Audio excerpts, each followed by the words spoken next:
Não vamos contra também o modelo familiar, né? A estrutura familiar, assim como citei, tendo base no século XIX, tá ok?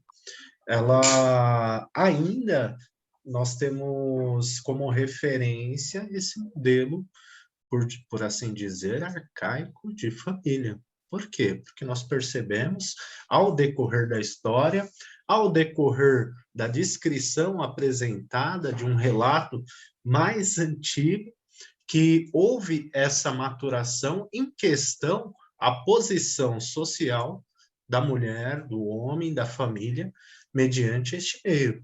Tá? Por parte. De uma forma subjetiva, nós percebemos que foi reprimido, tá, na mulher o direito de ser mulher, a família, a participação desta família, resgatada em 1840, né, mas datada no século XIX com a introdução, como dito, do amor romântico. A questão de reprimir este algo não quer dizer, né, que este algo deixe de existir. Né? Então, de outras maneiras, isso foi manifesto dentro daquele momento, pois existia sim a necessidade dessa participação ativa, hoje mais evidente, graças à oportunidade do meio que nós vivemos. São contextos completamente diferentes. Nós nos desenvolvemos em pares, ok? Logo, se eu sou datado, se eu nasço naquela época, se eu nascer naquela época, serão introjetados valores momentâneos, subjetivos, àquele momento histórico, tá ok? Se eu trago para mim hoje aquela visão arcaica, talvez não se enquadre dentro desse contexto vivenciado. Tá? Logo, esse conflito de valores, ele causa, sim, um desconforto dentro daqueles que querem manter a ideia do que é correto para eles e dentro daqueles que, por uma sua vivência subjetiva, percebem o mundo de uma maneira diferente. Tá? Se eu conflituo contra uma introjeção, né, uma introjeção de valor referente à minha família, né, é porque eu vim a conhecer outras formas de pensar. E questionar essa figura objetal, questionar este valor, ir contra, rejeitar esses valores que antes eram o que regiam o contexto social, não é aceito pacificamente. Me causa desconforto, me causa dor. Se eu puder identificar nesse meio outras famílias com um modelo feliz, né, transparecendo um sucesso social e me percebendo que sou mãe solteira, sou pai solteiro, isso vai ter um impacto em mim. Por quê? Porque em dado momento da minha subjetividade, eu aprendi a me comparar. Foi introjetado um valor em mim daquilo que era certo e errado com base numa comparação do outro.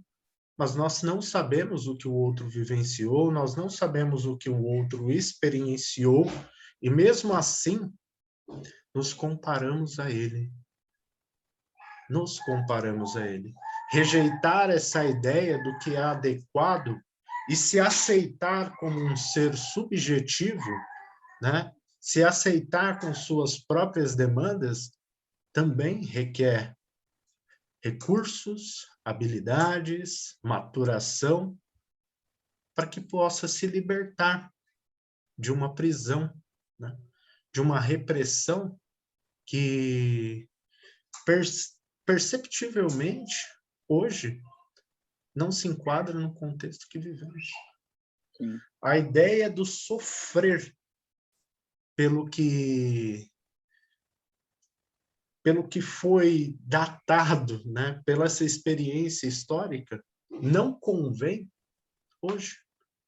Nós estamos em outro momento, nós estamos em outro contexto, nós estamos experienciando outras fases da nossa vida e ainda assim queremos que um modelo arcaico, que um modelo patriarcal, que um modelo defasado se faça presente hoje. A ideia é que assumamos esse papel em nossa realidade. A ideia é que aceitar essa participação na nossa realidade. A família, ela pode sim conflituar entre si, né? Pode. Os modelos, eles vão se conflituar.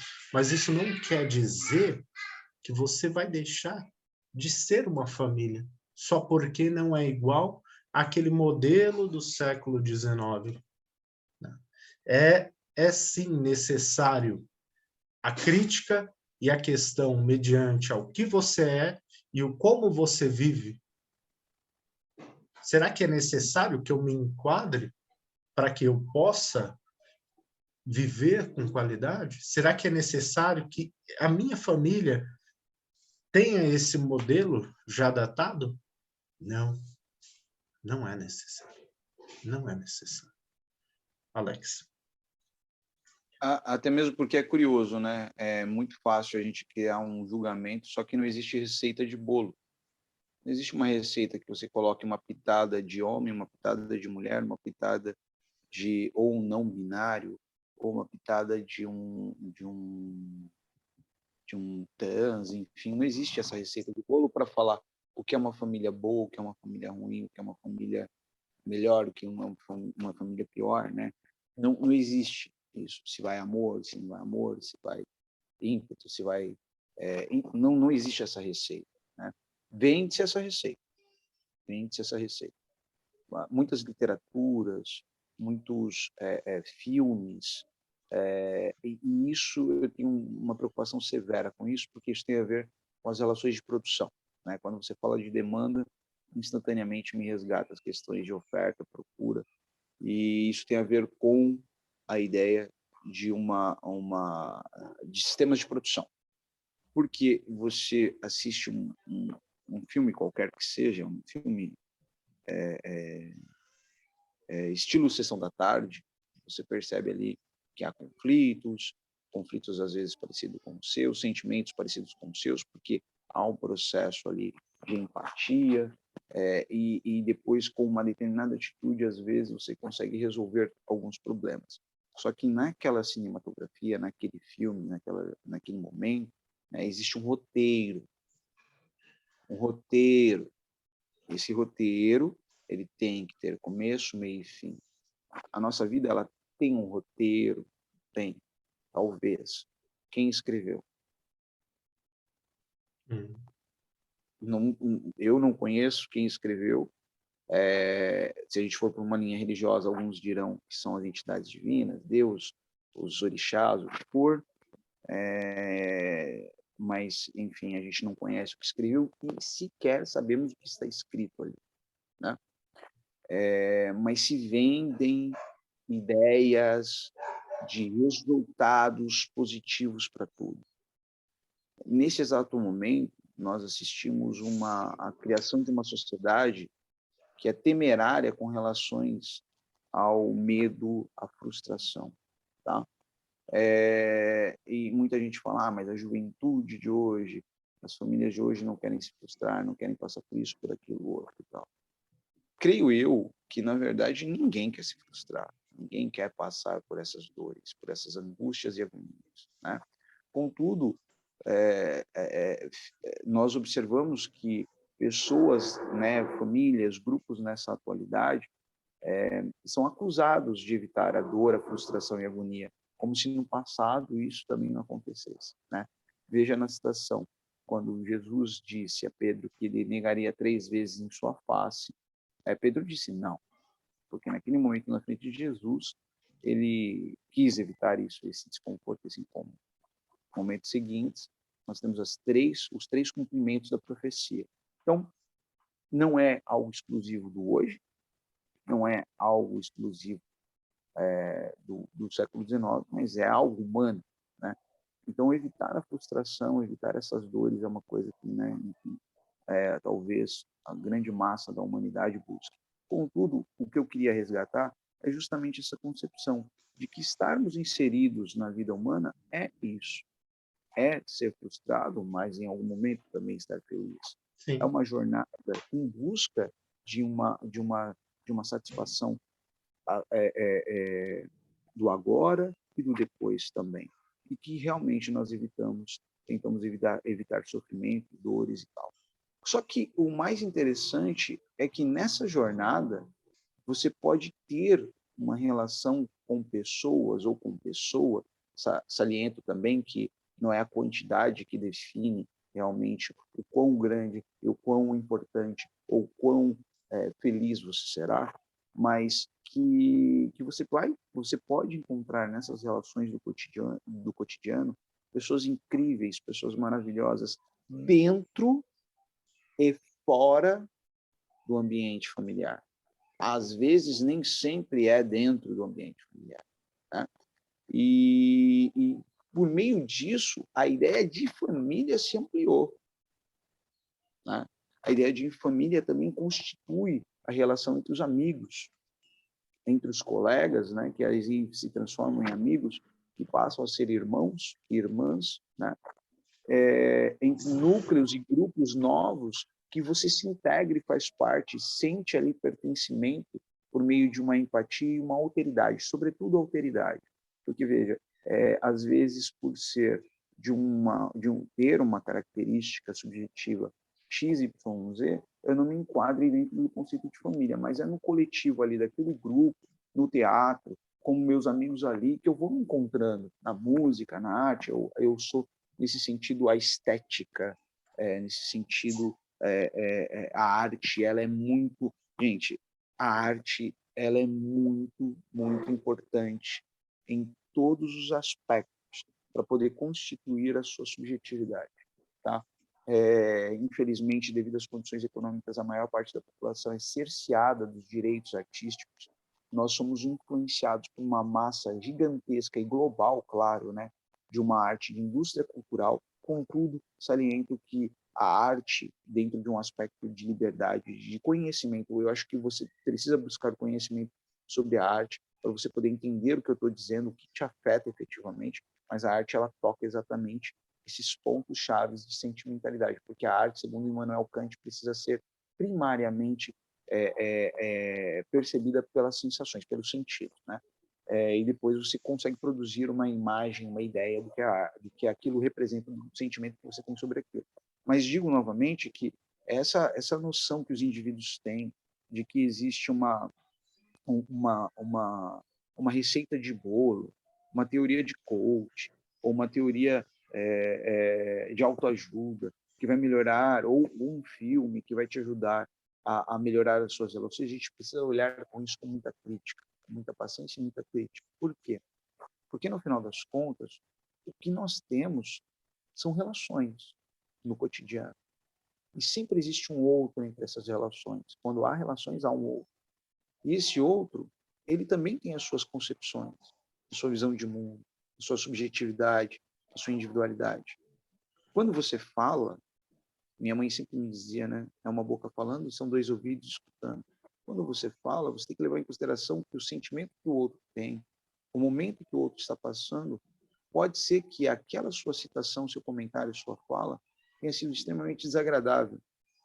Saber perdoar, saber saber se responsabilizar, saber o seu lugar, seu momento, é sumamente importante para com que você entenda que nós estamos num momento no mundo onde as nossas ações elas realmente desenvolvem e têm um trato de responsabilidade gigantesco, tá? Ah, mas e o que o outro diz para mim? Me ofende, me afeta, me machuca, me magoa. Dar a outra face a solução? Não sei, talvez não, né? Vai depender muito de como você vê e enxerga o mundo Mas uma coisa que eu acredito é, nós levamos muito tempo para tratar os nossos traumas. Uma das primeiras coisas que eu percebo é o fato de a gente ter uma capacidade de acúmulo de dores e mágoas gigantesca. Tá? Eu falo uma coisa para você, falo alguma coisa ofensiva para o Rafael, ele vai acumulando aquilo, vai acumulando aquilo. Uma hora o Rafael, quando ele tem que me reportar, ele me reporta depois de muito tempo. E aí, quando ele me reporta depois de muito tempo, obviamente, nós já estamos numa relação bem deteriorada. E o que significa dizer que isso vai trazer mais problemas. Aí você vai falar, mas isso acontece só com o meu colega, acontece só com o meu chefe na empresa. Não, isso acontece com a sua esposa, seu esposo, né? Com o seu companheiro, companheira, né? Com a pessoa que dorme ao teu lado, acontece com filhos e filhas, acontece dentro do ambiente doméstico. Pierre Bourdieu disse que a criação de hábitos perpetua comportamento.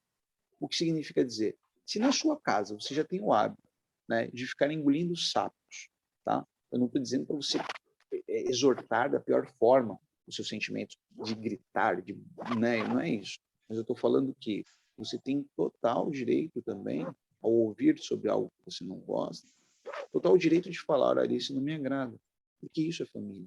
Passar pelos momentos bons, mas também pelas intempéries, mas com sabedoria, paciência e uma boa organização. Então, falar, olha, isso daí eu também não gostei, e não acho isso legal. E entender que não existe família perfeita, né? Entender que não existe relações perfeitas, né? Entender que não existe amigo perfeito, companheiro, companheira perfeita, sobretudo filhos perfeitos, né? Por que que eu digo isso? Porque é isso que se vende, né? Se vende a relação com a melhor criança do mundo, nos cinemas, nas revistas, enfim, se vende a relação de superação, que todos nós temos capacidade de superação, e às vezes não é bem verdade, que às vezes aquele problema para mim é o meu problema dantesco, é o meu problema grave, eu não consigo passar por aquilo, eu preciso de apoio, eu preciso de indicações, eu preciso de auxílios, eu preciso de orientação, né? Por isso, o trabalho da psicanálise, o trabalho da psicologia, o trabalho da psiquiatria são fundamentais, justamente para poder auxiliar. Por isso tem profissionais como o Rafael, que faz esse trabalho de forma belíssima, né? Então, é importante a gente entender que não existe uma receita de bolo, uma receita para ter uma família perfeita. Até mesmo porque, se nem o bolo fica perfeito, muito menos a família.